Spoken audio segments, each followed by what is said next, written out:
রূপা, তুই যে বলেছিলি আলো আসবে, কই সে তো এলো না। আসবে আসবে, তুমি এই খাওয়াটা শুরু করো, এই খাবারটা শেষ হতে না হতেই আলো চলে আসবে। কেন? তুই ঠিক বলছিস? তারপর যদি না আসে তাহলে?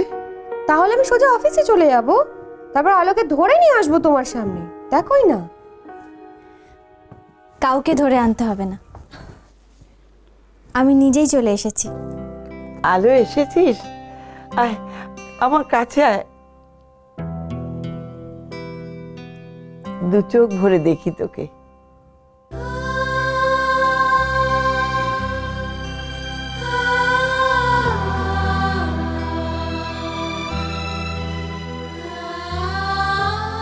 বাহ, দেখ রূপা, আমাদের আলোকে এই সাজে কি সুন্দর দেখাচ্ছে। ওমা, লাগবে না? আমাদের আলোকে যে সত্যি খুব সুন্দর দেখতে, ও যা পড়ে তাই মানে। কি যে বলো না চলতি, তুমি যদি কায়দা করে সাজিয়ে না দিতে তাহলে আমি কি এভাবে দাঁড়াতে পারতাম বলো? আর অফিসে যা সব চলছে কি আর বলবো। কি চলছে রে? বিমান বুঝি তোকে পদে পদে? সে তো বলবে, কিন্তু ঠাম্মা আমার না আর কোনো ভয় নেই। অফিসে একজন নতুন ম্যানেজার এসেছেন, সুজয় বাবু, খুব ভালো, অফিসের সব দায়িত্ব নিয়েছেন। আমার আমার ওনার ওপর ভরসা হচ্ছে। ব্যবসাটাও তো দেখতে হবে বলো, আর আমি কারোর সাহায্য না নিয়ে একা হাতে কি করে? আমি তো এসব কিছুই বুঝি না। না, তাহলেও তুমি সাবধানে থাকবে, তোমাকে সাবধানে থাকতে হবে আলো। তুমি ভেবো না যে বিমান কিংবা মেজদা খুব সহজে তোমাকে ছেড়ে দেবে। ওরা অত সহজে ছেড়ে দেওয়ার লোক নয়, কিন্তু ওরা অন্য কোনো একটা কায়দা করে তোমাকে কাবু করার চেষ্টা করবে। তখন সুজয় বাবু থাকলে আমার আর কোনো ভয় নেই।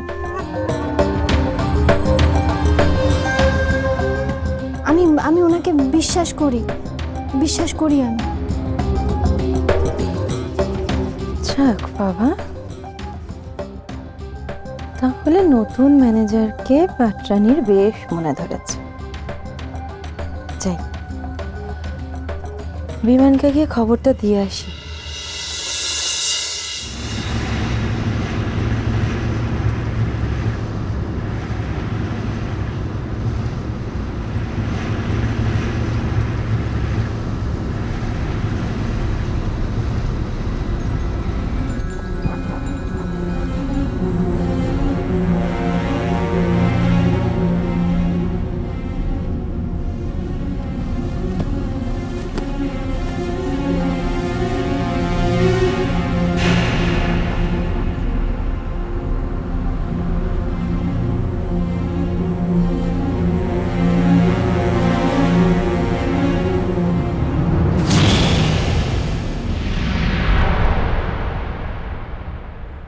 না, এক্ষুনি কিছু আর জিজ্ঞেস করব না, কিন্তু ও কি চেপে যাচ্ছে আমার কাছে? আর আজ অফিসে কার খোঁজে গেছিল? দেখি ও আমায় নিজে থেকে কিছু বলে কিনা।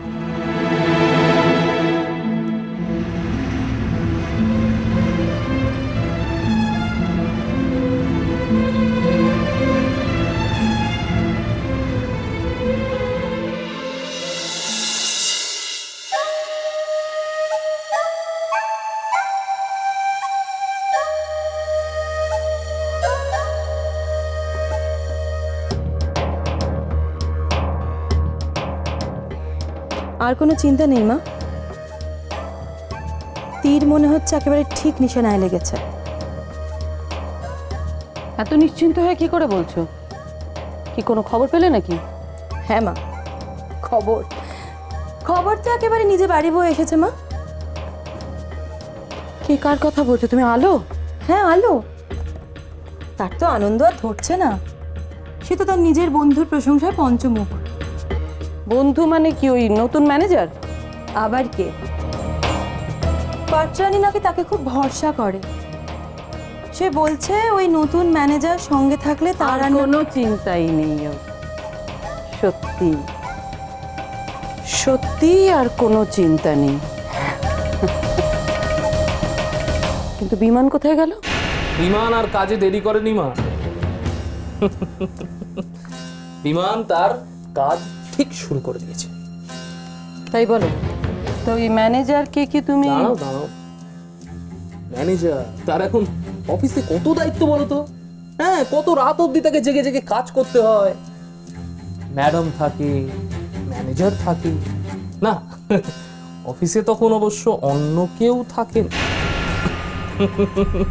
তার উপর এই ধরো না, ম্যাডামকে কত কাজ শেখাতে হচ্ছে।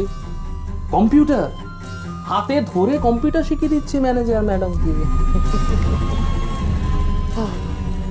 তার মানে এখন শুধু একবার আমার দায়িত্বটা পালন করতে পারতে হয়, ব্যাস এল্লা ফতে। আচ্ছা বিমান, আমাকে একটা কথা বলো, ওই ম্যানেজারকে তুমি আলাদা করে কথাগুলো বলবে কিভাবে? না, আমি তো শুনেছি যে পাটরানী নাকি অফিসে তাকে সবসময় আগলে আগলে রাখে। কিন্তু বাইরে বাইরে তো আর সে সুযোগ নেই। আমি ওকে বাইরেই ধরবো। ঠিক। এবার এবার কোথায় পালাবে আলো? এমন অবস্থা ওর আমি করবো না যে আয়নায় নিজের মুখ দেখতে ওই মেয়ে লজ্জা পাবে। বিমান, বিমান দেরি করো না, একদম সময় নষ্ট করো না। কালই ওই ম্যানেজারের সঙ্গে কথা বলো, নরমভাবে, খুব খুব নরমভাবে ওর সঙ্গে কথা বলবে। চ্যাটাং চ্যাটাং কথা বলতে বলতে তো নরমভাবে কি করে কথা বলতে হয় ভুলে গেছো। এমনভাবে কথা বলবে যাতে মন গলে যায়, আলোর প্রতি একটা সহানুভূতি তৈরি হয়। সুযোগ এসেছে, সুযোগ বারবার আসে না। সুযোগকে কাজে লাগাও বিমান, সুযোগকে এবার কাজে লাগাও।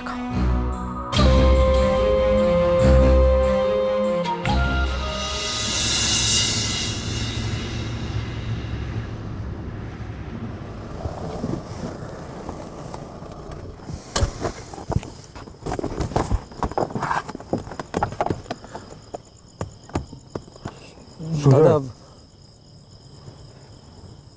ঠিক আছে, তুমি বলো কি বলছো।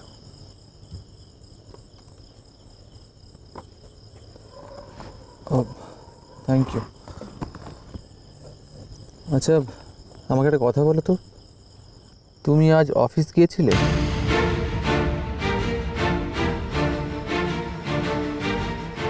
এইটা পড়ে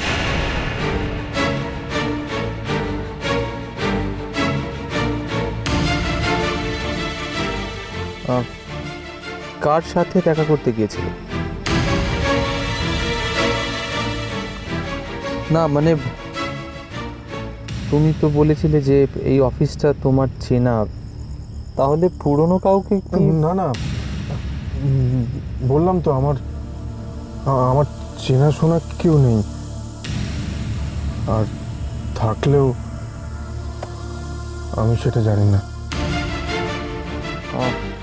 তাহলে আমার সাথেই নিশ্চয় দেখা করতে গেছিলে, তা গেলেই যদি এভাবে দেখা না করে চলে এলে কেন?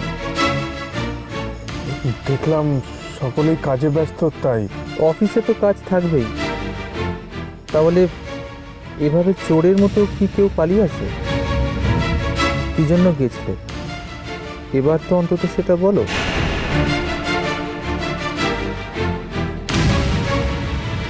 আসল কারণটা আর কি করে বলি?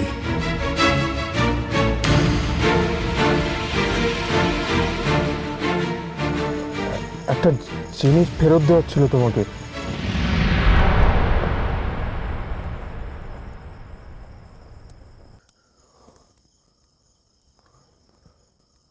এই টাকাটার আর দরকার নেই, তাই